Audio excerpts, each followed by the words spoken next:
हरे कृष्णा महामंत्र की जय। हरे कृष्ण महामंत्र की जय। प्रभुपाद की जय। जय। हरे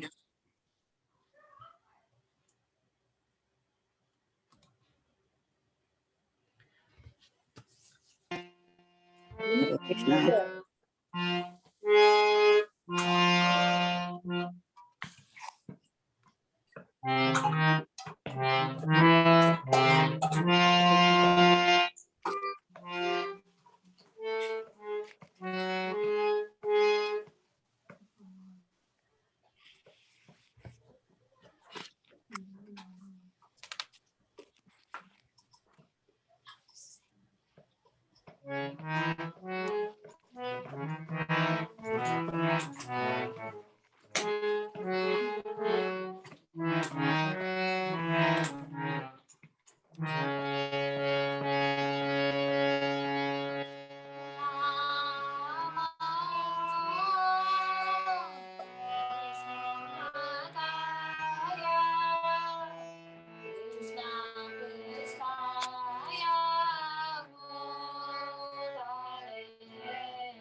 Krishna Chaitanya Prabhu Nityananda Shri Advaita Gadadhara Sivasadi Gauranga Prabhu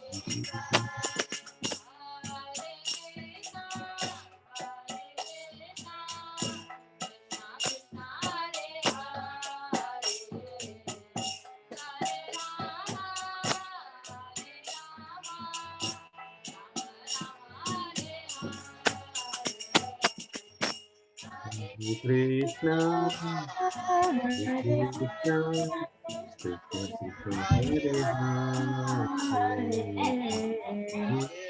Rama Rama Rama Hare Hare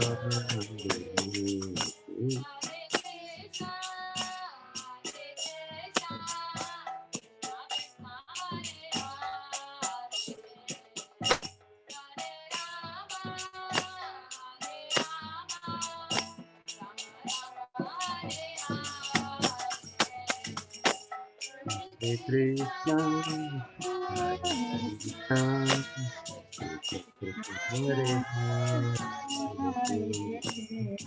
Hare Rama, Hare Rama, Rama Hare Hare.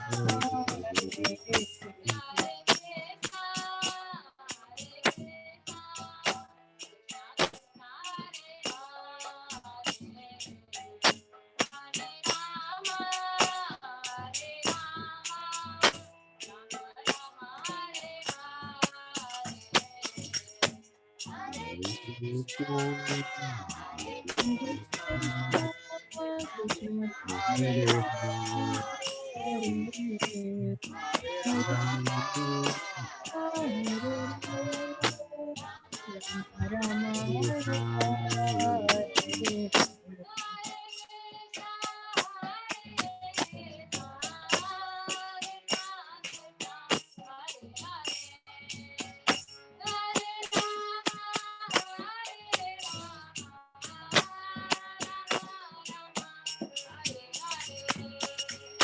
Hare Krishna, Hare Krishna, Krishna Krishna,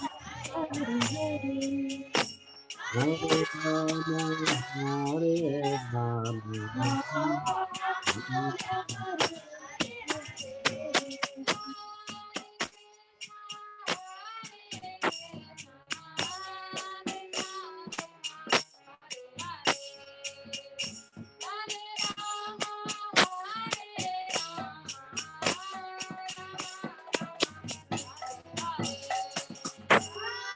Krishna, Hare Krishna, Krishna Hare Rama, Hare Rama,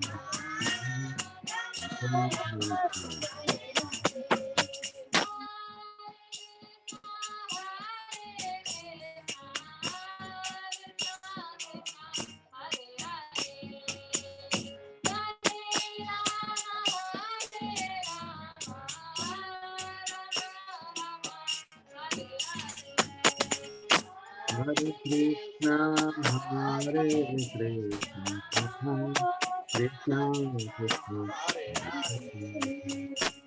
Hare Rama, Hare Rama, Rama Rama, Hare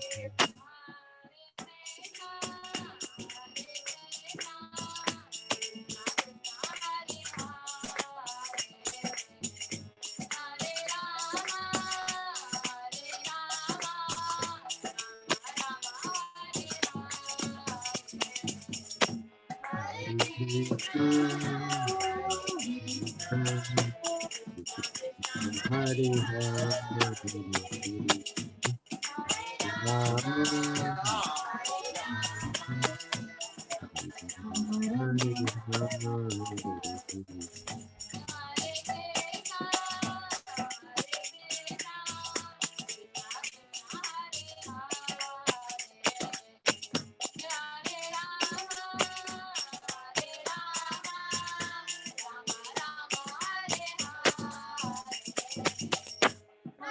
Krishna, Krishna,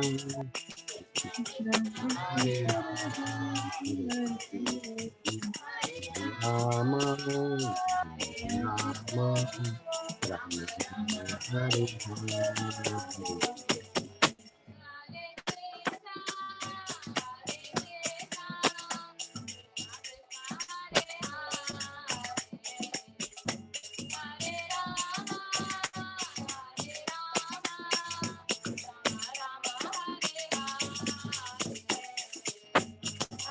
Krishna, Krishna, Hare Krishna,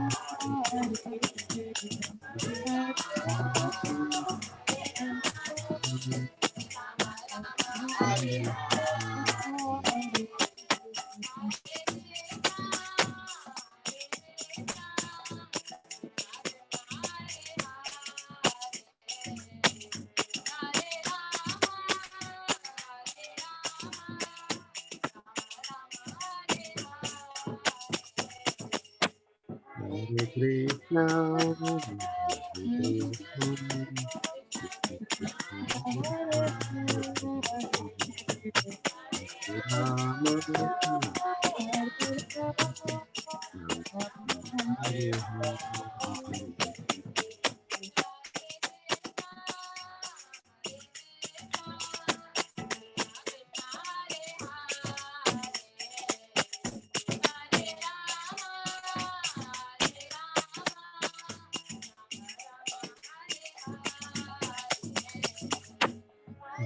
Krishna, Krishna, Krishna, Hare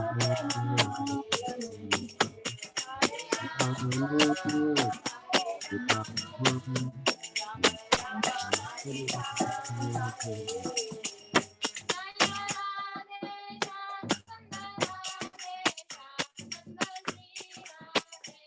Jaya Radhe Shama Sundar Radhe Shama Sundari Radhe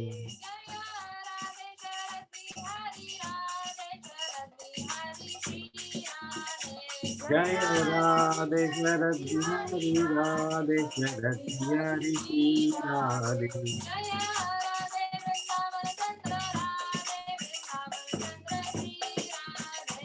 Jaya Radha Vrindavan Chandra Radha Vrindavan Chandra Radhe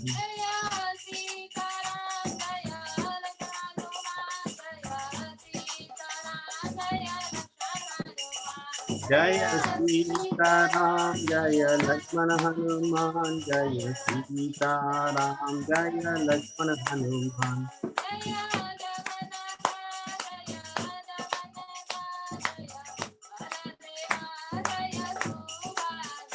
Jaya Jagannatha Jaya Jagannatha Jaya Baladeva Jaya Subhadra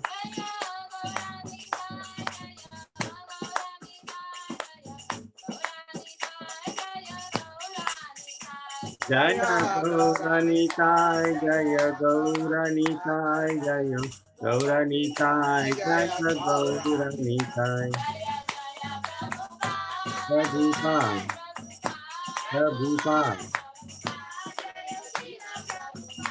Jaya Jaya Prabhupada Prabhupada Prabhupada Jaya Srila Prabhupada Gurudev Gurudev Jaya Jaya Gurudev Gurudev Gurudev Jaya Srila Gurudev Which I go Which I go Nitai Gaura Haribo, Haribo, Haribo, Nitai Gaura Haribo.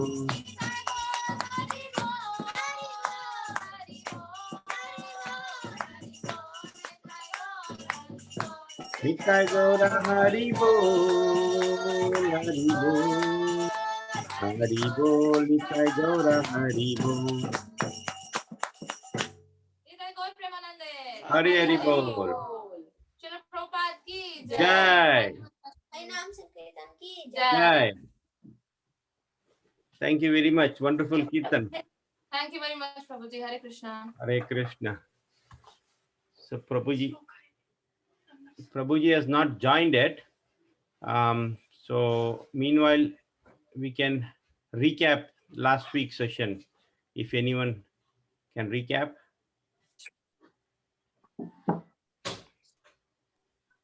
Hare Krishna. Hare Krishna, Prabhu. Yes, please go ahead. Last week we've been doing 62 and 63 and 64. Prabhuji has been telling us about the senses, how they are active as long as this body is alive. And also we've been discussing how to control the senses. And also initially he said like how the senses are connected to mind and intelligence and then to soul and body, how everything is connected. And how we can enjoy, he said, like by engaging all these senses in the service to the Lord. That is the best way to engage them. And also like in between, like if we are able to control the senses, we can like whoever controls the senses, they can become Goswamis. And also like in between he jumped to 64 to be able to explain like what Krishna said, like why we should control senses. And there he said that the whole of 64th verse was talking about like Krishna was answering Arjuna's question, which was how does a devotee walk, meaning like how he engages his senses. And also he had a chart, that PPT explaining how the contemplating of the object of the senses will lead to attachment, and that will lead to lust and then to anger. That was in verse 62. And in 63, from anger it continues, like anger it leads to delusion and then to bewilderment of memory, and then the intelligence is lost. For this, like to explain the whole of this, he gave the example of a person like going to America. He said, the first, by seeing others or somehow like, we get the thought, the person gets the thought of going to America. So he'll start thinking about it. So that's the contemplating. And the person is thinking so much that he'll get attached to that idea of going to America. So that is attachment.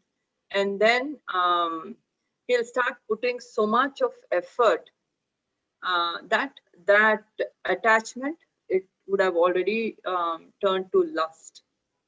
And if anything comes in between his thoughts, like which will stop him from his goal, then he would get anger and angry. For that, he gave the example of going to visa and the visa officer asking a lot of questions. And if something happened there, that would lead to anger.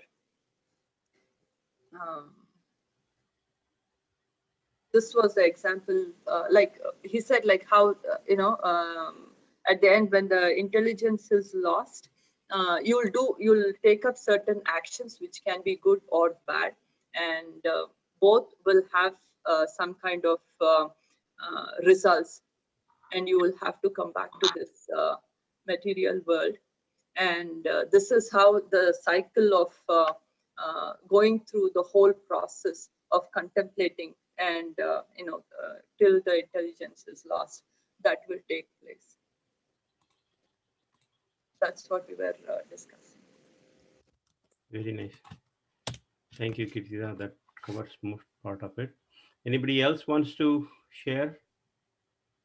Another 2 minutes before we start new session. Hare Krishna Ji, Krishna Prabhu, Dandavat Pranam, all glories to Srila Prabhupada. Hare Krishna.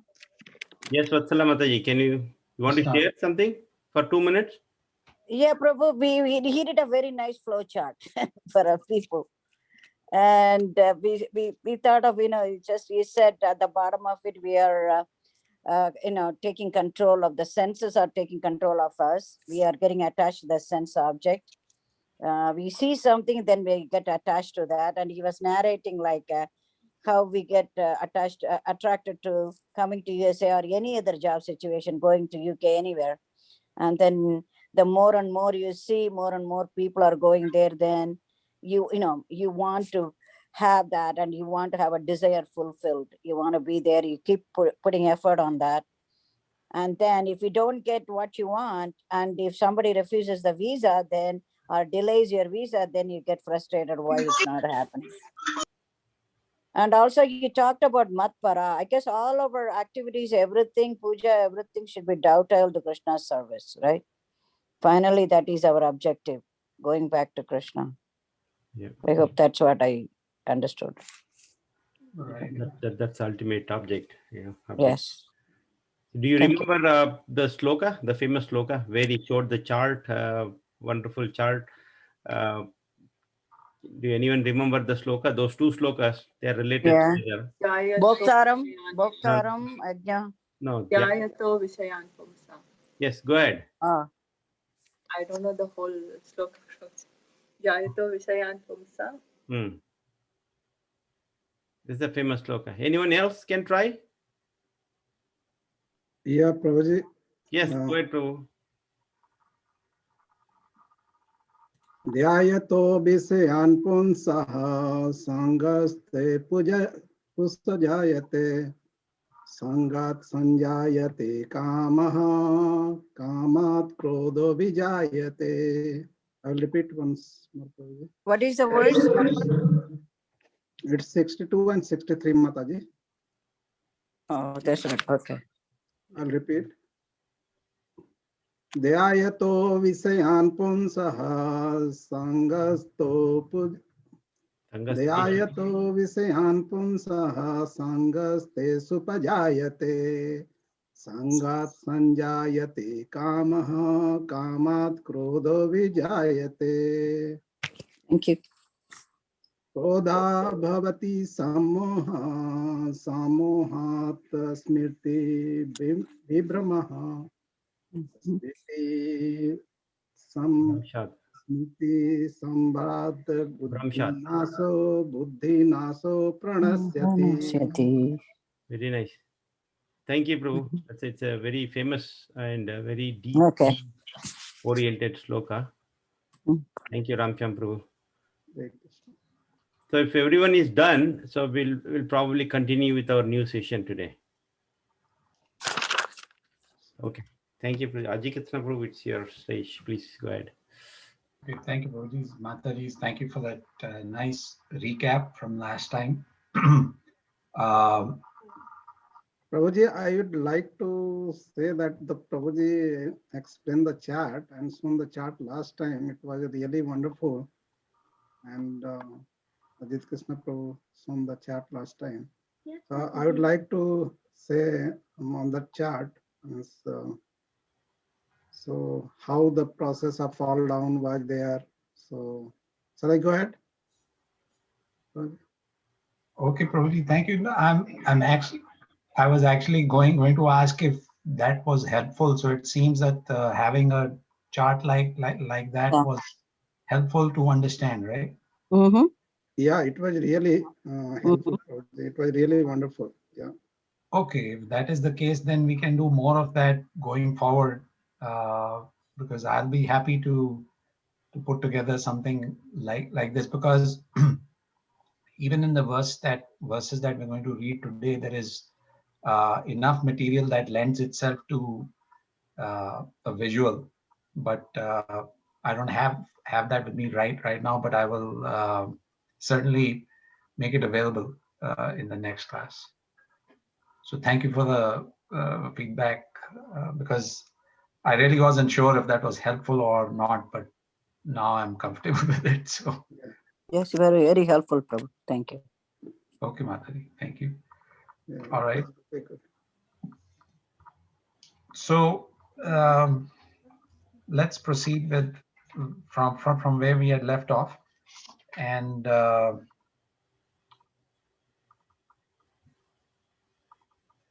62 and 63 were the verses that we basically focused on last time. The charts and all were basically describing 62 and 63.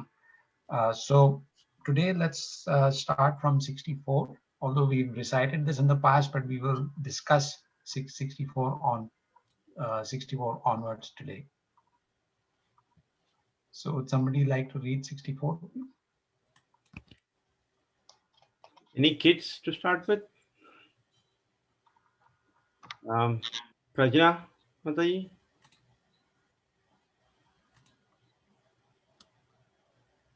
Okay. Who else? Brinda Devi?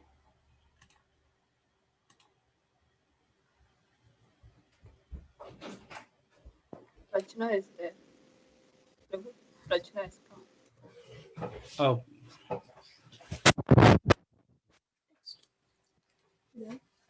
रागद्वेषा मुक्तैस्तु Ragadvesha विषयानिन्द्रियैश्चरन् Vishyanishriyaicharan आत्मा व्यश्यैर्विधेयात्मा Atma प्रसादं गच्छति Prasadam Adhigachati. But a person free from all attachment and aversion and able to control his senses through regulative principles of freedom can obtain the complete mercy of the Lord. Thank you, Brinda. Prajna is there? Yes, Prabhu. Go ahead, Mataji.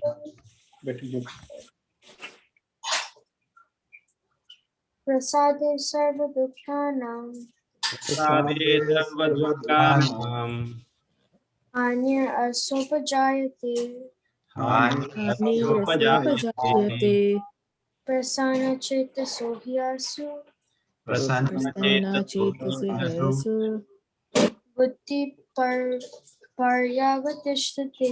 Buddhi buddhi paryapatishtate. For one thus satisfied in Krishna consciousness, the threefold miseries of material existence exist no longer. In such satisfied consciousness, one's intelligence is soon well established. Hare Krishna Prabhuji.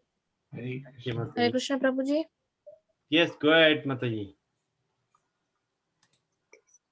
This is Kanchan Prabhuji. Hare Krishna. Yes, Kanchan Mataji. 66. Nasti buddhirayuktasya Nasti buddhirayuktasya nacha yuktasya bhavana Nacha Yuktasya bhavana nacha bhavayata shante Nacha bhavayata shantir ashantasya kuta sukham. Ashantasya kutasukam. One who is not connected with the Supreme in Krishna consciousness can have neither transcendental intelligence nor a steady mind, without which there is no possibility of peace. And how can there be any happiness without peace? Thank you very much, Prabhuji. Hare Krishna. Thank you, Mataji. There you go. So do we want to go one more, Prabhu, or Sure, we can do one more. 2.67? So, Tyagu, Prabhu? Yes, Ji. Hare Krishna Ji. Indriyanam hai charatam Indriyanami charatam yan mano nuvidyate yanmano vidyate tadasya harati prajnam tadasya Tadasya harati harati pragyam Vayurnavam ivambasi. Vayurnavami Vambasi. A translation: as a boat on the water is swept away by a strong wind, even one of the senses on which the mind focuses can carry away a man's intelligence. Hare Krishna ji. Thank you, Prabhu. Okay. So 64, one more time, if anybody else would like to read.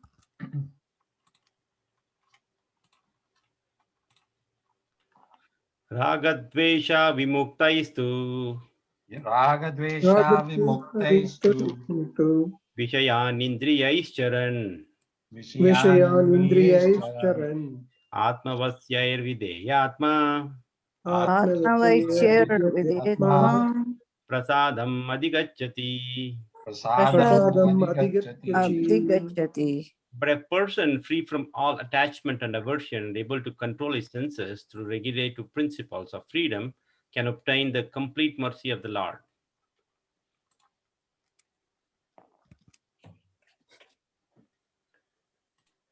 All right, anybody else? 65?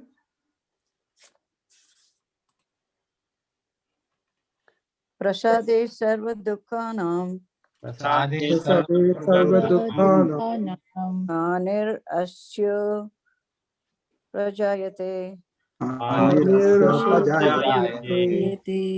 prasanna chetasa hi asu Prasanna chetaso yasu buddhi paryavatishtate. buddhi paryavatishtate. Hare Krishna. Hare Krishna, Prabhuji, I will try. Okay, Prabhuji. Text number 65. Prasade sarva dukhanam Prasade sarva Sarvadukhanam anirasyo honor Anirasya asya prajayate prasanna chetaso hyasu prasanna chetasa hi asu buddhi paryavatishthate. buddhi paryavatishtate. And the translation by His Divine Grace of Acharya Bhaktivedanta Swami Srila Prabhupada ki jai. For one thus satisfied in Krishna consciousness, the threefold miseries of material existence exist no longer. In such satisfied consciousness, one's intelligence is soon well established. Hare Krishna. Hare Krishna. All right, so I think we'll move ahead with the reading or with the discussion. Om Ajnana Timirandasya Chakshur Unmilitam Yena Tasmai Shri Gurave Namaha Shri Chaitanya Manobhishtam Sthapitam Yena Bhutale Swayam Rupa Kadamayam Dadati Swapadantikam Vandeham Shri Guru Shri Rapadaramanam Shri Gurun Vaishnavam Rupam Sagridatam Sagana Raghunathanvitam Tam Sajeevam Ruvam Sadvaitam Savadutam Avadutam Harijanasandam Hridaravitam Krishna Chaitanya Devam Shri Sri Radha Krishna Krishna Padan Sagana Shalita Sakalita Shri Vishakanyutamscha He Krishna Karuna Sindhu Dinabandhu Jagatpate Gopesha Gopika Kanta Radhakanta Namaste Namaste Saptakancha Gauri Gaurangi Radhe Neshwari Vrishabhanu Sute Suti Devi Devi Nami Hari Priye Vanchakalpatru Pranam Kripa Sindhu Vyaivacha Patitanam Pavane Vishnave Namo Namah Jai Shri Krishna Chaitanya Prabhu Nityananda Sri Advaita Shivasati Gauri Hare Krishna Hare Krishna Krishna Krishna Hare Hare Hare Rama Hare Rama Rama Rama Hare Hare Hare Hare Shri Radha Krishna Ki Jai. Jai. All right, so 64. Ragadvesha muktestu vishanindriyeshcharan atmavashyer viddhi atma prasadam adhigacchati. So, like we had touched upon last time, starting from this text 64 that we are focusing on today, all the way through to the end of this chapter, to the second last verse of the chapter, Krishna will be answering the fourth question that Arjuna had asked, which is how does the person in transcendental consciousness walk? How does the person in transcendental consciousness walk? Or in other words, how does the devotee walk? So does anybody remember what is the meaning of this question? How does he walk? How does he engage his senses? Wonderful. Yes, Madhuri. Thank you, Madhuri. So in other words, Arjuna is asking for our benefit that what does it mean to be a devotee in terms of sense control? So how does a devotee engage his senses? Now, remember, we are talking about sense control. Sense control doesn't mean cessation of activity of the senses. It just means regulating the activities of the senses. So control means regulating. Krishna doesn't say that don't engage your senses. For example, Krishna doesn't say don't eat any food. When you're eating food, you're engaging your tongue. When you're chanting, you're engaging your tongue. And all of that is recommended. So activity with the senses is recommended. However, the activity should be regulated. So that is the key. So here, Krishna says in the translation, but a person free from all attachment and aversion and able to control his senses through regulative principles of freedom can obtain the complete mercy of the Lord. So to obtain the mercy of the Lord, what do we have to do? Krishna says you should be able to control your senses. And how do we control the senses? Through regulative principles. Through regulative principles. So that is why the four regulative principles are emphasized so much, because those help us control our senses. And if we control our senses, we will get the mercy of the Lord. How do you bridge the gap between controlling your senses and getting the mercy of the Lord? Or in other words, why is the Lord so pleased when you control your senses that he blesses you with his mercy? Why is the Lord? Yes, go ahead. Sorry, Prabhuji, I thought you were asking a question. No, I was asking. I just was repeating the question. So go ahead, man. Instead of when you use your senses, instead of your own sense gratification, you use those senses to please Krishna. Any kind of service which will make Krishna happy by serving him or by doing your duty to make Krishna happy. So it's not for your pleasure. So that's where Krishna feels. That's my understanding. Yes, that's a very nice answer. So yeah, when you try to engage your senses in Krishna, in pleasing Krishna's senses, Rishikena Rishikesha Sevanam, that is called bhakti. So Rishikena Rishikesha Sevanam Bhakti Uchyate. So, but what are you demonstrating to him by regulating your senses? By following the guidance of scripture to control your senses. What you are indicating to him is that, yes, my Lord, I have made a conscious decision to follow the regulations which will help me control my senses. And therefore, that is one of the principles of surrender.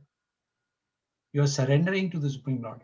What does the Lord ask us to do in Bhagavad Gita, 1865, right? Sarva dharman parityaja, mam ekam sharanam vraja. He says, surrender to me. Mam ekam sharanam vraja, mam ekam, just mine, just surrender to me. You don't have to surrender to anybody else. If you surrender to me, that's the highest and complete surrender. So simply surrender to me. So he says, Mam ekam sharanam vraja. And then what will I do? Aham tvam sarvapapebhyo mokshishami ma sucha. Don't worry, I'll free you from all sinful reactions. So it is that surrender to the Lord. It is a conscious decision on our part to surrender to Him that is very pleasing to the Lord. And He rewards us for that surrender by bestowing His mercy upon us. So the translation of this verse says that by through regulated principles of freedom, one can obtain the complete mercy of the Lord.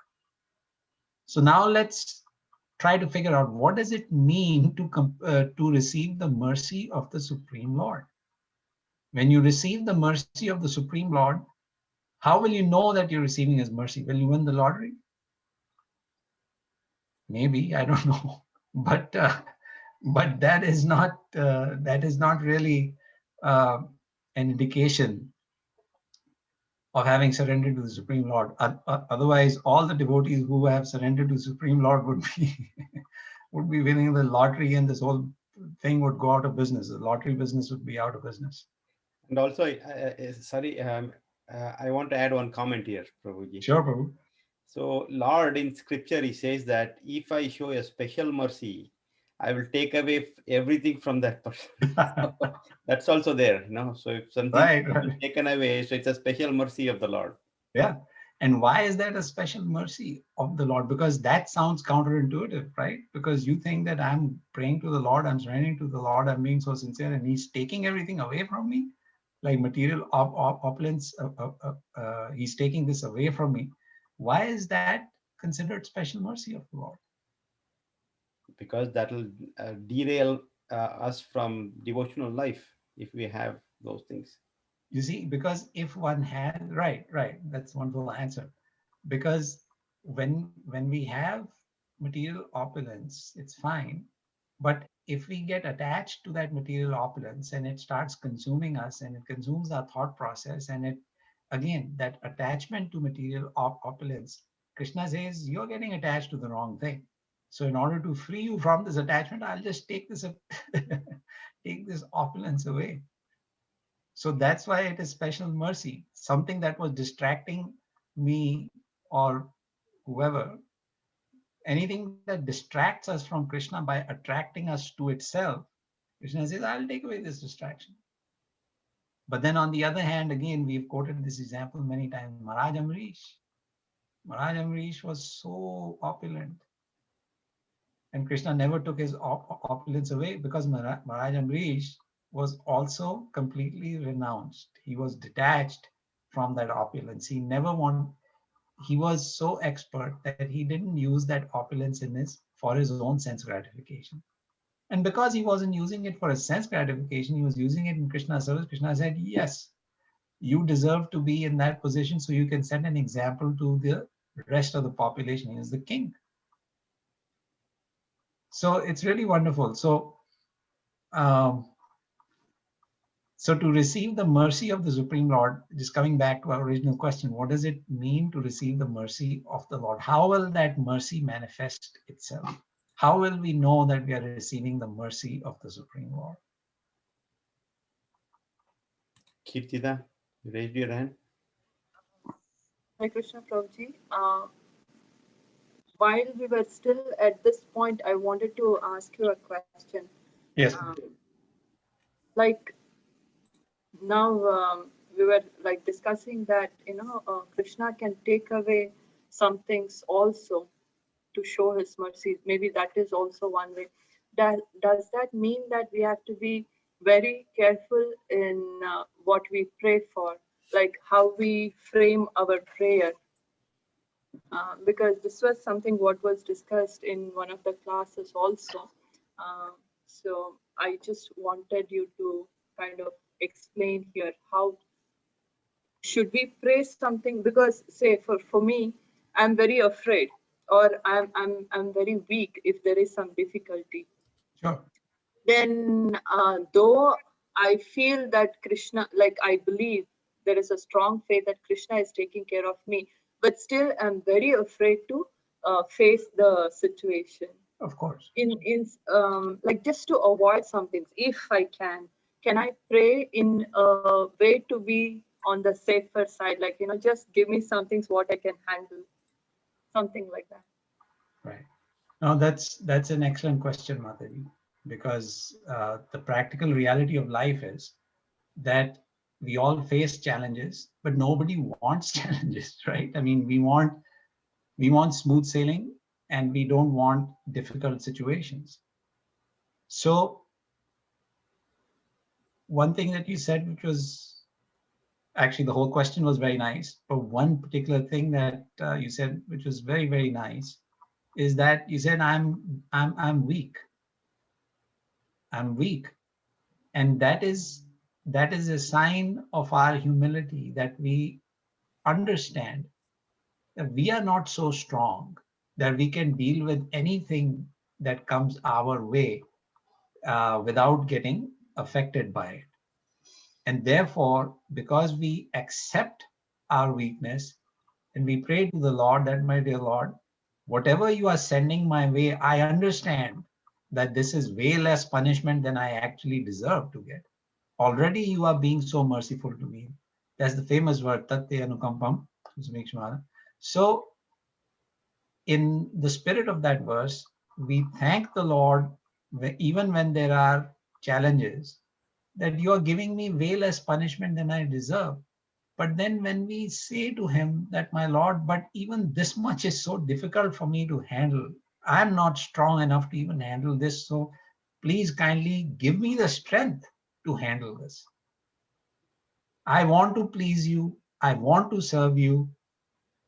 If it is your will that such and such and such and such circumstances are put before me, it's your will. I surrender to your will. But I am not strong. I am weak. I cannot deal with this. So please give me the strength to deal with it. Or please mitigate my my challenges so that I can handle them with the strength that I have. So in my view, and from everything that I've understood, it is accepting our limitations, accepting our weaknesses, and praying to the Lord to help us through tough situations is fine. I mean, if we don't ask Krishna for help, who will we ask for help? And today's situation, for example, I mean, people are in helpless situations in India, particularly, I mean, all over the world. But with this COVID, for example, there are so many stories of where people just are completely helpless. And at some point in life, everybody realizes, or maybe not everybody, but a lot of people realize that you are helpless. There comes a time when your well-wishers want you to get well. Let's say you're sick and your well-wishers want you to get well. But actually, even though you may have treatment or you may have medications and things like that, eventually everybody has to go. One day you have to go. And your loved ones don't want you to go, but what can they do? They can only pray to the Lord. And so at that, in that kind of situation, anybody with a reasonable amount of intelligence realizes that the will of the Lord is supreme and that we are completely dependent upon him. So if we reach out to the Lord and pray to him to give us the strength to handle a situation because we are weak, that's fine. Does that answer your question, Mataji? Yes. Thank you. All right. So we were moving. Prabhu, I have a question, please. Yes, Mataji.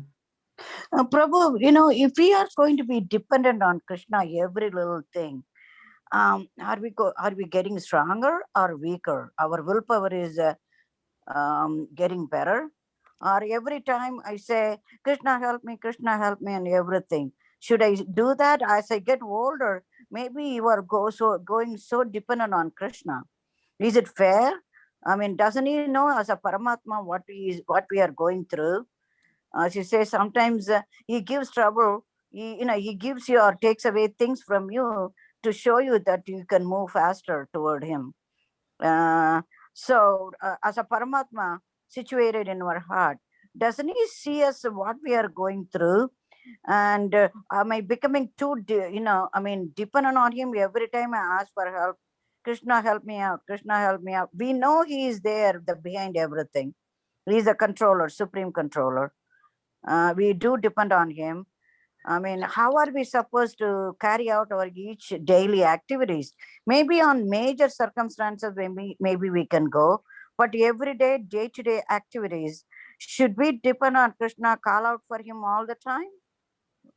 Okay, Madhavi, I was smiling when you started the question because of something that you said. You said that for every little thing, we are dependent on Krishna, right? Something like that you said. Yes. And I was smiling because that is in fact the truth.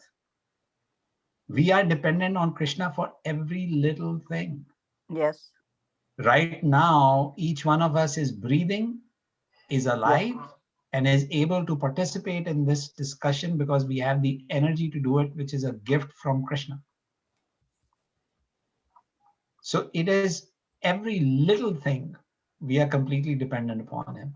Now, if your question relates to whether we should only keep praying to Krishna and not doing what we're supposed to do, no. I mean, Krishna wants us to act. That's the whole message in Bhagavad Gita. He's telling Arjun, act, fight, except do it for me. Do it as your service to me. So in other words, the purpose of our life, the mission of our life, the focus of our life becomes we will do anything and everything that Krishna wants us to do in order to please him. So praying to Krishna for help doesn't mean that we don't perform our activities. Certainly we must perform our activities, but praying to him for help is more an indication of our acceptance that Krishna, I cannot perform anything on my own. Will succeed only if you desire it. Like Prabhupada said oftentimes about his writings, he said, I haven't written this. Krishna has written it. Krishna has dictated it to me. So Prabhupada may have held the pen and wrote it, but he acknowledged that the knowledge came from Krishna, the strength came from Krishna. So Krishna is controlling everything. All we have to do is become aware of it, become aware of the fact that he's controlling everything, and then as a result of that awareness, make our focus on trying to do everything to please him. Prabhu, I have another misconception.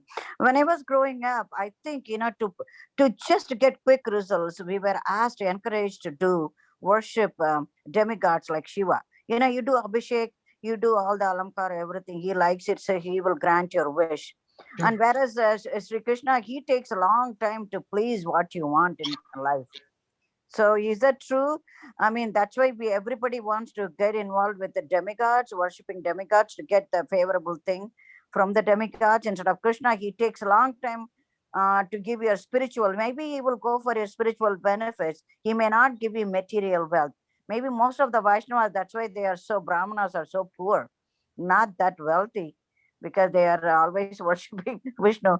This was a misconception I had when I was growing up. So everybody said, okay, if you want something accomplished in life, just go to demigods and pray, do Abhishek, all the things, and then everything will be fulfilled for you. So is it true, Prabhu? It is true, Madhari, that so Shivji is Asutosh. He's the easiest, he's so easy to please. And there is, so Prabhupada explains, Shivji himself lives like a beggar. But he can award any benediction, any opulence to a person who worships him. And Shivji for himself, if he wants, he can have everything, right? Because his wife is the controller of this material world. Durga Devi is controlling this material world. She can create, she can destroy, but Shivji himself, for himself, he doesn't want any opulence because he himself is a servant of Krishna. So this brings us to the next part of 65. Why is it that a devotee of Krishna or devotee of Vishnu doesn't ask for material opulence? And not that the Lord doesn't want. One thing to keep in mind is, even when Shivji awards you material opulence, he does it with the pleasure and sanction of Krishna. Now, Krishna can award as much material opulence as you want, as we've seen in the case of Dhruv Maharaj. Dhruv Maharaj went to pray to the Lord in order to have a kingdom bigger than that of his father. And when Lord Vishnu appeared before him, and he touched Dhruv Maharaj on his head, Dhruv Maharaj's mentality completely changed. He said, my dear Lord, now that I have gotten your darshan, now my desire for that kingdom greater than my father's has evaporated. It's vanished. It's gone. Why has it gone? We'll come to that. But Krishna, Vishnu awarded him with the planet Dhruvalok, which was way more opulent than Dhruv Maharaj, which was way more opulence than Dhruv Maharaj had himself come to ask for. So the Lord can award as much opulence as he desires. It is just that the devotee doesn't pray for opulence. And why? Because, as we will see in 65, so this is a good segue to verse 65. Krishna says, for one thus satisfied in Krishna consciousness, the threefold miseries of material existence exist no longer. In such satisfied consciousness, one's intelligence is soon well established. So this kind of ties into the question that I had asked earlier. How will we know that we are receiving the mercy of the Lord? Will we know by winning a lottery? And then, so that's how from there we started going down this path, right? So let's close the loop there. The reason a devotee of Krishna or Vishnu does not ask for material opulence is because when he starts serving the Supreme Lord, he experiences complete satisfaction. The material opulences that one may be awarded by the demigods, are they permanent or are they temporary? Temporary. There you go. That is the catch in the whole thing. They are temporary. So if somebody wants permanent happiness, Shivji himself says, pray to Lord Vishnu. So the one of the symptoms of having received the mercy of the Lord is the satisfaction, the sense of satisfaction that comes from worshiping the Lord. Yeah, another way to look at it is he has already given everything to you. What more are you looking for in the material life? You think, I mean, the more you get, you want this sofa here, and the next year you want something else, and then it is never ending. So it's like, I mean, going into deeper and deeper trouble. So he has already given you place to stay and food to eat, and you are breathing and living, surviving every day. What more do I need? More than that, just to hold on to the lotus feet. I think you can also look at life like that too. That is exactly how Krishna wants us to look at life. Because he's saying, I have given you these material resources, so use them to serve me, because Bhoktaram Yagya Tapasam, Sarvaloka Maheshwaram, all of these things are meant for my satisfaction. So if you engage your resources in serving me, you will experience the satisfaction because it flows from me to you. If Krishna is satisfied, the satisfaction flows through to us. So there are two ways of, so according to what we just read, when a devotee engages in devotional service, he receives the mercy of the Supreme Lord.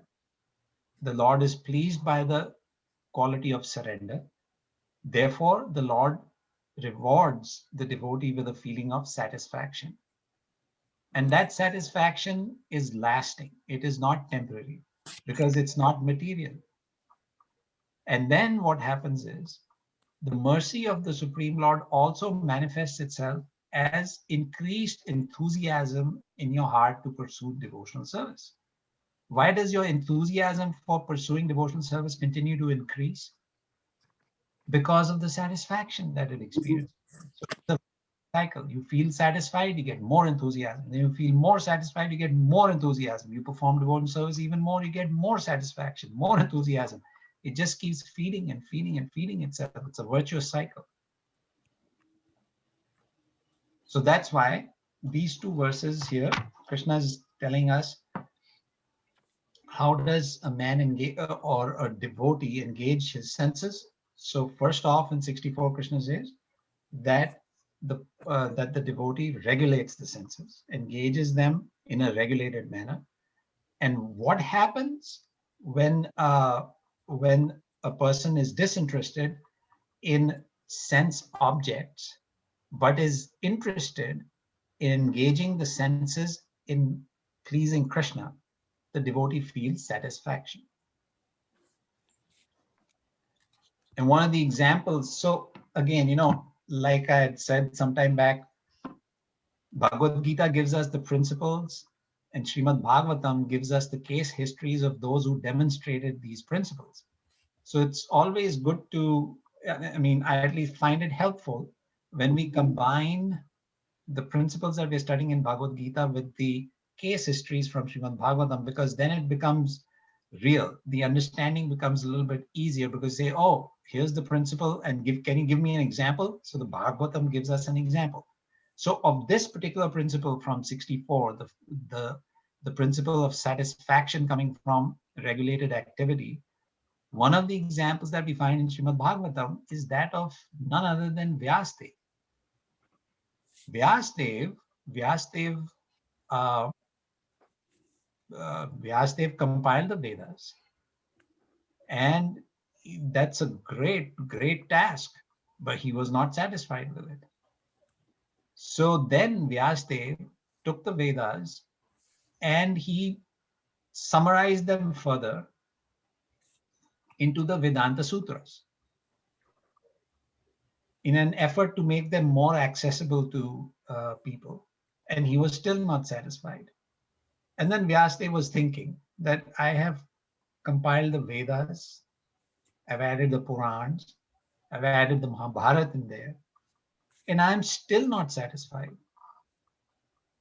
What is missing?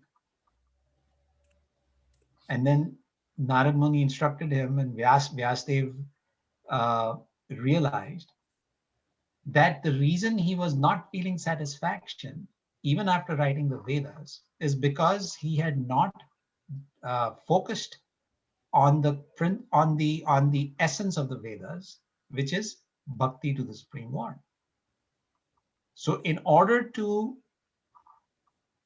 further distill the essence of the Vedas, first step was he took the Vedas, distilled them into Vedanta Sutra.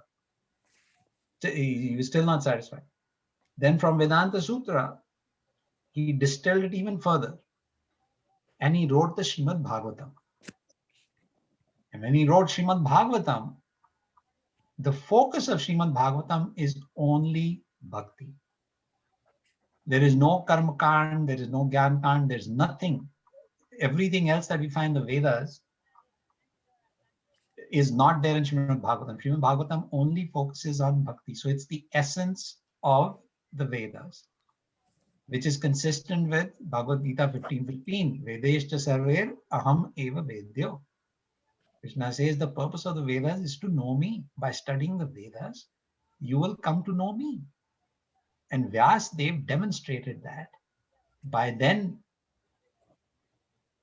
distilling the essence of the Vedas and compiling the Srimad Bhagavatam. And then he felt satisfaction. So what we are reading here in 65 is that for one thus satisfied in Krishna consciousness, example Vyasdev, what happens is the threefold miseries of material existence exist no longer. threefold miseries of material existence. What are those three again? Quickly, some. Adibhautik, Adidevik, Adhyatmik. And so which of these three was Vyasadeva experiencing? Adhyatmik. Caused by his own mind. Dissatisfaction was caused by his own mind. There was no Adi Bhautik and there was no Adi Devik there. His mind was just not at peace. It was not at rest. But then when he compiled this, the Srimad Bhagavatam, he felt complete peace. So that's why Krishna says the threefold miseries of material existence exist no longer. And in such satisfied consciousness, one's intelligence is soon well established. So there is satisfaction, and then the satisfaction leads to control of the intelligence. So by regulating the senses, we get to the point where our intelligence becomes very steady. What does it mean to have a steady intelligence? Steady intelligence means you're not running behind one material object after another, after another, after another. One way to explain this is relatively simple, is that material things, we know, we've all heard that material things or material happiness is temporary. And temporary by definition means it doesn't last long. So if something doesn't last long,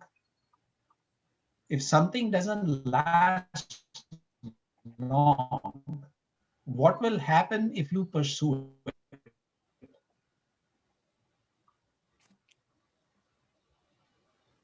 It's not going to last long, so what will it do to you? It may give you happiness for some time, but because it doesn't last, your happiness doesn't last, right? Mhm. Easy example is if you're craving some good, delicious food, people go out, spend a lot of money, go to a fancy restaurant, eat very nice food. They feel happy for 2 hours. Their stomach feels satisfied for 4 hours. After 4 hours, what happens? You get stomachache. Well, let's say you don't get stomachache and everything else is fine, but after 4 hours, what happens? You feel hungry again. You feel hungry again. Because this is the nature of material objects. They are temporary. That food which you ate, it gave you a lot of happiness, a lot of satisfaction. But in like 2 hours, the happiness was gone. And in 4 hours, the satisfaction was gone because now you're hungry again. And this is the nature of anything in this material world. Our own bodies, it is said every 7 years, and I may be mistaken by the numbers, but Tyaguji, you might be able to tell. I think the body changes its cells. The body cells renew themselves, I think, every 7 years or something like that. So in 7 years, your body is completely new. It's a scientific fact. Right, Tyaguji, is that right? You're right, G. I think it just keeps changing all the time. Yeah. But cells are always, skin cells or any other cells are always sloughing off, we are getting rid of the cells constantly. Right. So the point being that anything material, including our bodies, it's constantly changing. So Yes. if you feed your body with something delicious, you will feel satisfaction for 4 hours. But if you feed your soul, you will experience lasting happiness. It will not last for 4 hours. It will last constantly. So that Prabhupada emphasizes, says, don't be stuck trying to please the body. The body will keep demanding different things at different times, and you will be chasing one thing after another, after another, after another, after another. But if you feed your soul is spiritual. The soul finds satisfaction from spiritual engagement. And that satisfaction is long lasting. So when Vyasadeva compiled the Srimad Bhagavatam and he felt satisfaction, not as if after 1 day or 2 days or 3 days or 4 weeks, he was like, okay, now I've finished Bhagavatam, let me do something else because now I'm not feeling any more satisfaction. The satisfaction continued. More modern example, Prabhupada did all these translations. And what would he do? Prabhupada said, I read my own translations because they are actually Krishna's voice. And he constantly found satisfaction in it. When we discuss Krishna Katha, we find satisfaction. Chant every day, we find satisfaction. It's not as if, so all these spiritual activities give us satisfaction. So that's what's coming out of 65. And then so quickly to wrap up, because I think we're getting towards the end of time, we'll just quickly touch on 66. So the verse 66 says, one who is not connected with the Supreme and Krishna consciousness can have neither transcendental intelligence nor a steady mind, without which there is no possibility of peace. And how can there be any happiness without peace? So now there are 4 or 5 different concepts here in text 66, which is, I think we'll delve into this more in detail next time. We don't, I think it's already 5 to 9, so we don't want to kind of get into a more detailed discussion of so many different concepts. But the idea is that in text 65, we saw how a person can feel satisfaction. But in text 66, Krishna is telling us that if you lack satisfaction because you don't have the process of bhakti to pursue, then what happens? And so we'll just introduce that concept here and discuss it more in detail next time. So he says, when you don't have satisfaction because you're not following Krishna consciousness, then one who is not connected with the Supreme, meaning one who is not satisfied because of bhakti, can have neither transcendental intelligence nor a steady mind, without which there is no possibility of peace. And how can there be any happiness without peace? Does this make sense that today in today's world, do we find everything is peaceful? Not at all. Do we find that everybody's thrilled and happy at all times? No. And that is because the intelligence is not steady. We are chasing after this, chasing after that. People are fighting with each other, competing with each other, doing all kinds of nasty things because their intelligence is not steady. And why is the intelligence not steady?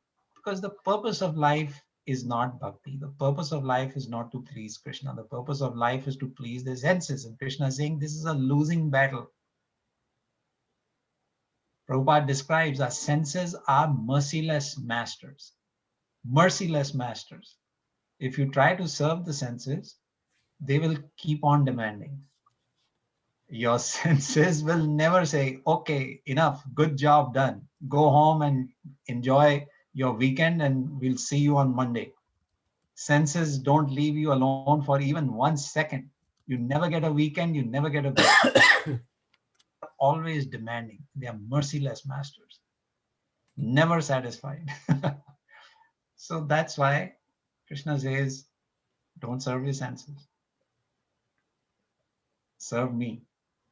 I am the master of the senses. Rishikesha Sevanam Bhakti Ruchit.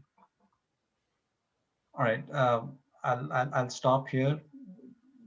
We've introduced the topic of what happens when you don't engage in Krishna consciousness. We'll pick this up more in detail next time. Any questions or comments so far? Nikunya Mataji has raised her hand.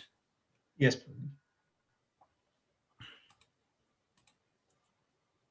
Nikunja Leela Mataji.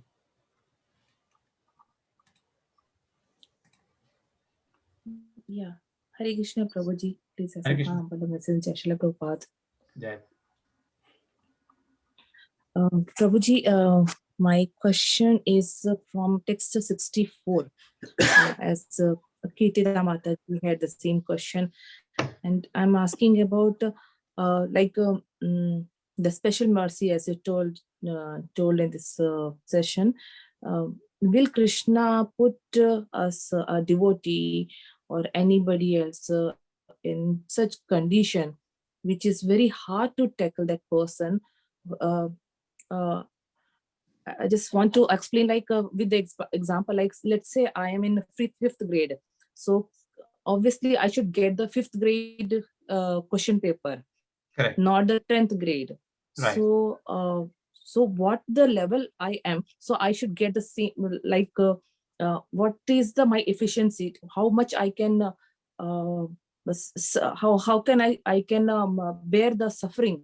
So that much Krishna will give the pain or suffering, or he may test beyond that. So that's my question, Prabhu. Very nice question, Madhuri. Thank you for that question. So Thank you so Krishna much. is so merciful. He will never give us more than what we can handle. But what happens is what we get and what we don't get is basically a result of our past karma. And even though we are in devotional service, and even though with devotional service, the karma is nullified to a very, very, very large extent, but certain propensities remain in us. Even after we get initiated, there's certain propensities that are not completely cleansed. As a result of those lingering propensities, we do commit mistakes. And so there is a certain amount of karma, a certain amount of reaction that comes our way. But it, first of all, like you said, if you're in 5th grade, Krishna will never give you a 10th grade exam paper. Krishna knows that you're in 5th grade. You can only handle so much. He'll only give you that much. But tell me one thing, Madhuri. Does a 5th grade student enjoy doing the exam any more than a 10th grade student enjoys doing the exam?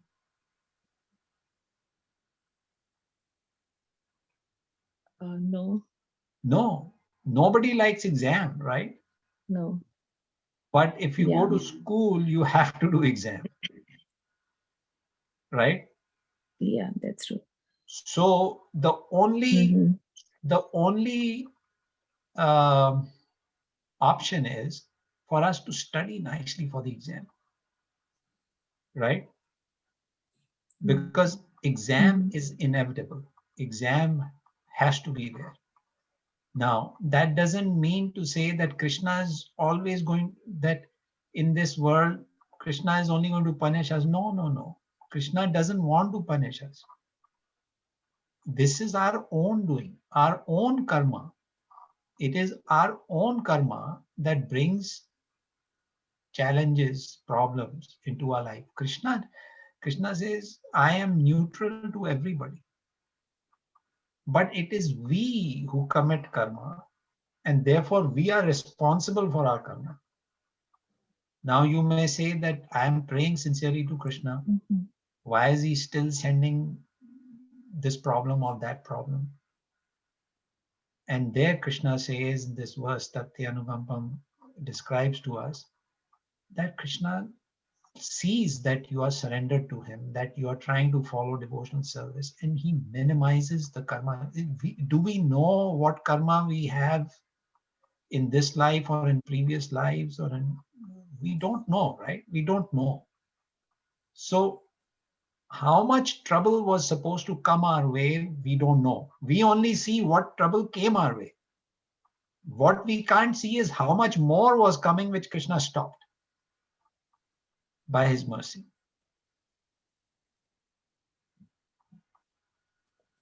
So if we pray to Krishna that thank you for giving me less than I deserved, and thank you for giving me more good things than I deserve, please give me the strength to deal with these situations and to always remember you. And if that is our approach, Krishna will always protect us and he will take us out of this cycle of birth and death.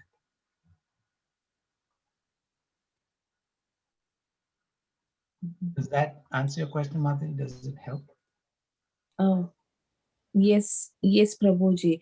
So does that mean if someone is not getting any problem, is like mentally or physically very well, or wealth-wise also very good, so he is not ready to face problems. That's why Krishna is not giving problems.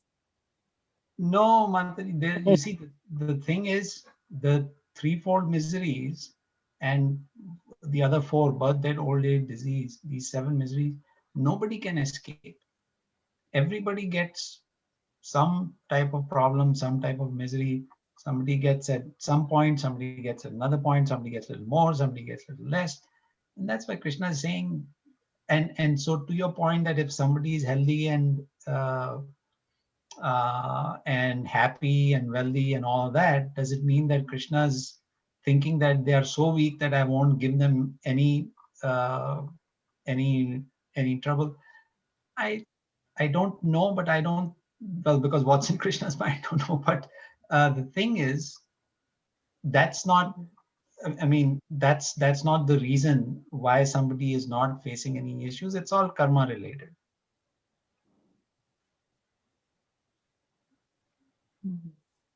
Yeah. But Krishna Thank says, you so much, Prabhuji. you're welcome, Wonderful Mataji. answer. You're welcome, Mataji. Mhm. But the most important thing that Krishna wants us to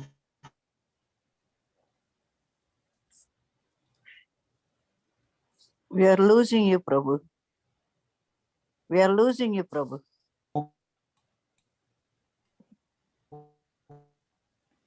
We can't hear you, Prabhuji. You're frozen, Yeah. Prabhu. Probably you can switch off your video, maybe that'll help.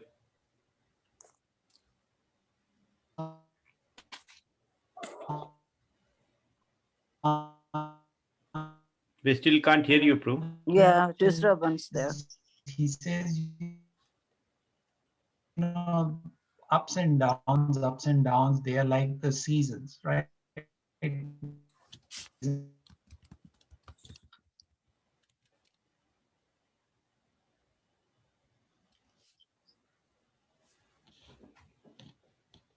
We can't hear you, Prabhu. Sorry. Yes.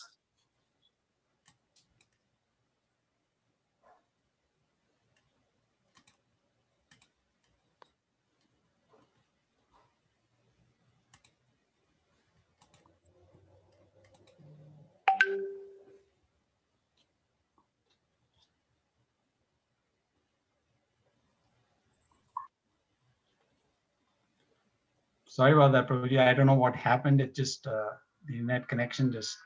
Yeah. Now it's okay. Okay. Yeah, it happened before too. Yeah. So Ratipriya Mataji has a question. Mm-hmm. Prabhu, that was a very nice, excellent class, and the answers that you gave to Mataji's question was really nice.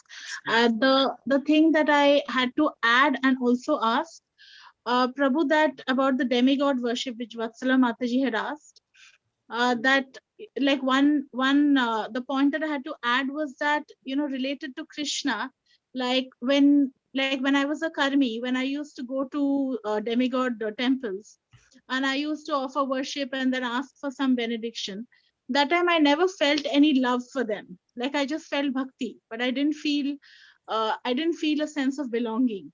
But when I went to Krishna's temple, or when I started Krishna consciousness, despite, like, I didn't really feel like asking Krishna for anything, I just felt like he would give, and I felt a kind of love. So the realization I had is that, you know, with Krishna, like we see so many people in Vrindavan, they fall in love with Krishna. Like there's this lady who says, you know, this is my Gopal, she loves him like a son.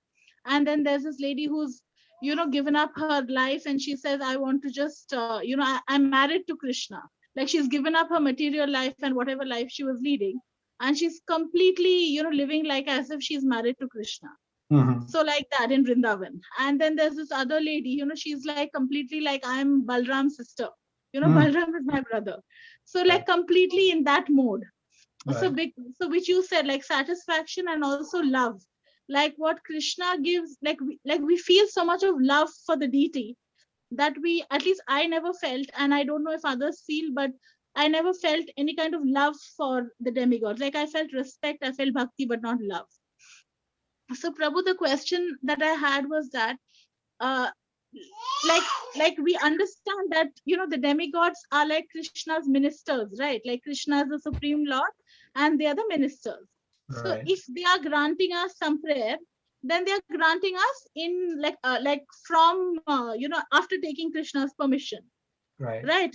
Like with Krishna's approval, right? Right. Right. So my point is that, you know, why would Krishna, you know, like he gives this what to say, this authority to demigods to grant prayers, and then he says that he's the supreme lord, right? So then so like then everyone's going to get confused, right? Because whoever wants any material benediction, they will think that it's so much easier, you know, you go and, you know, you do navagraha puja and Yeah. you do shiva puja and all, and it gets done. So then why will I want to worship the supreme lord, right? So Right. in one sense, like like I feel like Krishna is deluding us, you know, in one sense. And I feel like, you know, he's just acting very what to say, very you know, like hidden, you know, like only when he wants to reveal himself is when we realize that, oh my goodness, this is, you know, where I was going is actually just an author. Like I used to worship Kali and Durga, so, and I used to think that there's a supreme lord. But you know, Prabhu, at one time I thought that I will worship Kali and Durga like how we worship Krishna. Like I will offer all my meals to them and I will make them their my you know, like a person. Sure. So when I thought like this is when I came into Krishna consciousness. So the devotee told me that because you would try to exchange love with them, they showed you that, you know, I'm not the one. The one who's going to give you is Krishna. So they moved Right. away. So why would Krishna even, you know, give them the authority to grant prayers and even have them in that way, is my question. I'm sorry if I sound confused, Prabhu, but No. That's fine. Krishna has given them the authority because that's their seva. In other words, the simplest example I can think of is Vayudev. Vayudev is in charge of air, right? So every living entity needs air, oxygen to breathe, to stay alive. And so Vayudev is ensuring that there is an adequate supply of air available to all of us. And so if somebody has an issue with air, then they will pray to Vayudev and Vayudev will grant it. So it is their scope of responsibility that they are handling. And they are being given this authority because they are devotees of the Lord and they want to serve the Lord in this way. I mean, Krishna's created the material world out of his own choice, and he's put different people in charge of different areas as their service to him. So if we take the approach, I mean, your question is that it is easier to get a benediction from a demigod than it is to get from Krishna, right? And the reason for that is that you are asking for something very limited from a demigod.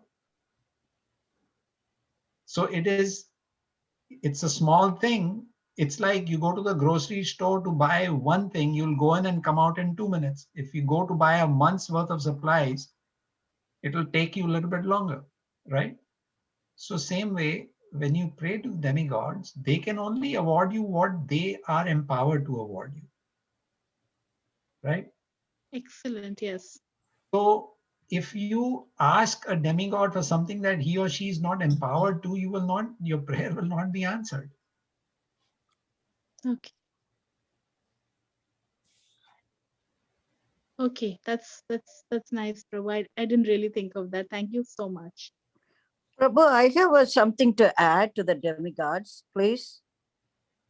No, he's frozen, Mataji. Oh, frozen. I cannot hear him And either. therefore Krishna says,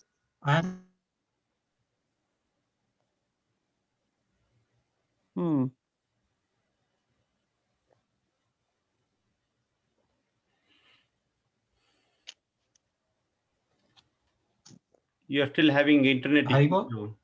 Yeah, problem, Prabhu, Prabhu. can It's going in and out. So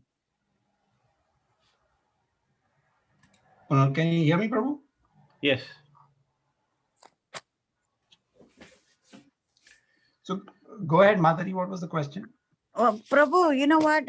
I did love a lot Shiva when I was growing up at 8 or 9 years, because I had so much of a little issue with the school and all the other little problems. So I was encouraged, and the temple was so big and the pujaris were so good. So I wanted to do worship Lord Shiva, because most of the people, even though I was born in a Vaishnava family, my father insisted I pray. But I got really attracted to Lord Shiva, and because for getting grades, I have told before, it was easy for me. I can make garlands for them whenever I get good grades. I mean, I think I felt the bhakti or love for Lord Shiva. I think that Lord Shiva took me to Lord Krishna eventually. Yes. So I didn't feel I didn't love him. I have to be show my considerable, love for Lord Shiva at that time. I met Shankaracharya too. I have a love for them because I was so young. I didn't know what was good or bad, but I think at that time it satisfied me to get what I wanted in life. Little material thing is tiny satisfaction. But I don't know. I thought everybody was scaring me. Oh, if you go to Vishnu, he will make you suffer. And it will take a long time for you to grant anything for you. You don't know. You don't want that. Right. So I think we all have to love something, just like loving the children, loving God. Maybe, I don't know whether it is a real love that we have for Krishna, but we did love the Lord because he gave partial thing. I mean, Lord Shiva has, you said 50 or 55 qualities. Only Krishna, now we know he has all full potency. We know everything. He is a God, supreme personality of Godhead. I think what from my feeling, because of everybody around me, they were worshipping Lord Shiva, and also Ganesha. We all worshipped and broke the coconuts, 100 coconuts or something. If I pass the exam, I will break 100 coconuts. All this we did to satisfy, bring something that is easily available for us. So I think that from that love for that God, Lord Shiva, took me back, because Shiva is also worshipping Lord Krishna. So why won't he bring me back here? So I still have the remnants of it left in my past, from the past when I was 8, 9, and 10 years. My parents were worried. I was not going to be married. I was going into some other path. So, I think at that time I was pretty serious, going into all kinds of Guruji, everything, and learning a lot, or, getting into the different direction. But I think we all loved, I loved in my own way, Lord Shiva, I think that brought me to Krishna. That's why I think I want to add to that. Very Yeah, true, Mataji. I'm sure because you loved Shiva, he Yes. brought you to Krishna. Sorry, Prabhu. Sorry, very No, sorry. no, that's exactly right, Madhuri. That's exactly what I was going to say too, because Shivji, so Shivji is himself a devotee of Krishna, Vaishnavana, Yata Shambhu, is the greatest Vaishnava. And he brings us to Krishna, especially if you pray to him for devotional service to Krishna, he'll do it very quickly. So the 4 authorized sampradayas who are Vaishnav Sampradaya. So we are part of the Brahma Madhav Gaudiya Vaishnav Sampradaya. We follow Brahmaji. Then there's the Rudra Sampradaya, which is Shivji Sampradaya, Shri Sampradaya and Kumar Sampradaya. So Shivji's followers eventually come to Krishna. It brings them to them. So you are very fortunate that you had love for Shivji, and Shivji's brought you to where you should be. I think it is so unfortunate because of this pujaris not showing equality to rich and poor people. I got so frustrated with the pujaris. I said, I'm not going to, because what kind of Vishnu is he if he doesn't protect everybody equally, treat everybody? When somebody comes into the car, they serve somebody really good, give mala and everything. prejudices, false things going on. And when a poor person comes in, they don't want to serve them at all. So this kind of disparity I did not like. So whereas when I went to Shiva temple, it is the pujaris were so, very poor, but they were not greedy for anything. They always want to, serve you. When I took the mala or something, they will always gladly accept whatever 10 rupees, 20 rupees in those days I give, they were gladly accepted. I think that is the love I developed because of the simplicity and fairness towards all humanity. That brought me to Shivji. And then later on, I realized reading Srila Prabhupada's books, I realized that Krishna is the Supreme Personality of Godhead. If we want something higher, why would I go for anybody else? But the remnants of Shiva is always there in me because he brought me to Krishna. I always think that. And that's a good thing, Mother. You should you should have gratitude. Yes. And remember, every day when we say, when we offer our prayers, we are offering these prayers to all the Vaishnavas. The Vaishnavas include all the demigods. Yes. Vaishnavas. So we are offering our respects to all them. Prabhupada has always emphasized we must offer our respects to the demigods because they are devotees of the Supreme Lord. They are devotees of Lord Vishnu. Yeah.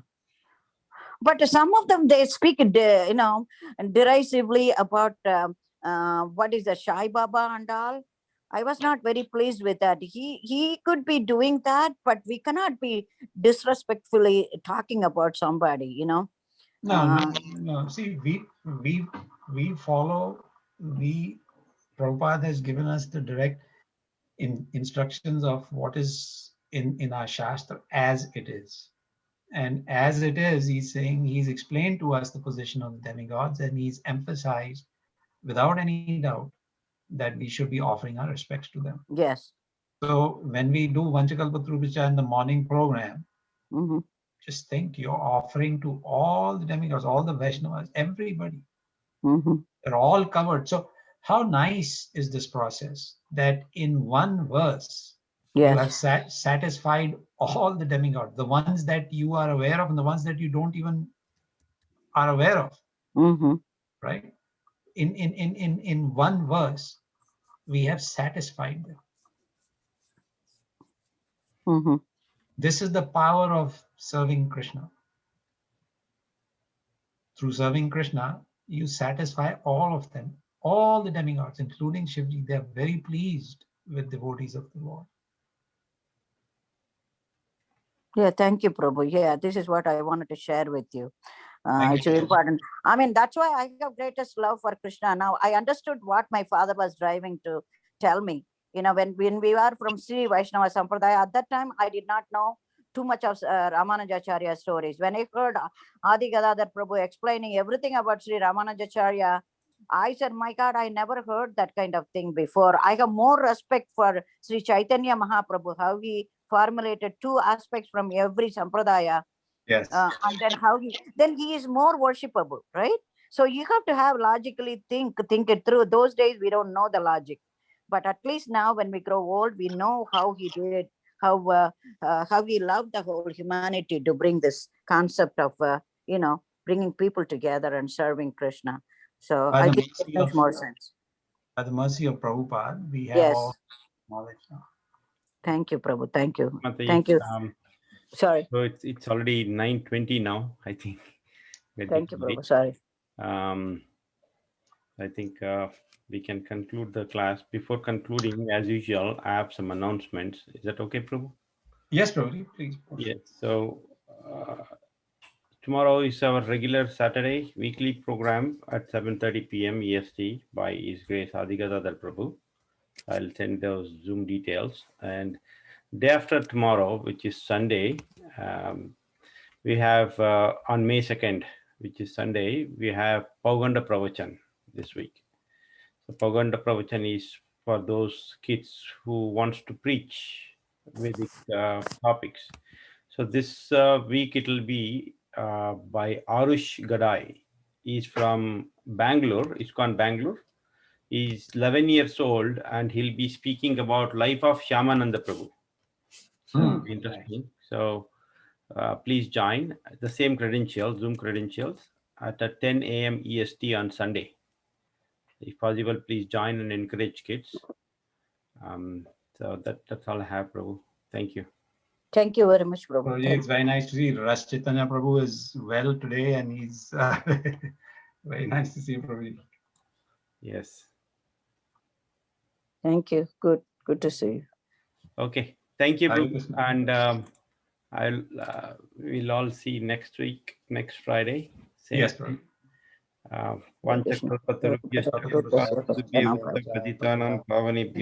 Vaishnavebhyo Namo Namo. Hare Krishna, everybody. Worship Prabhupada. Hare Krishna. Prabhupada ki Thank you, jai. Prabhu.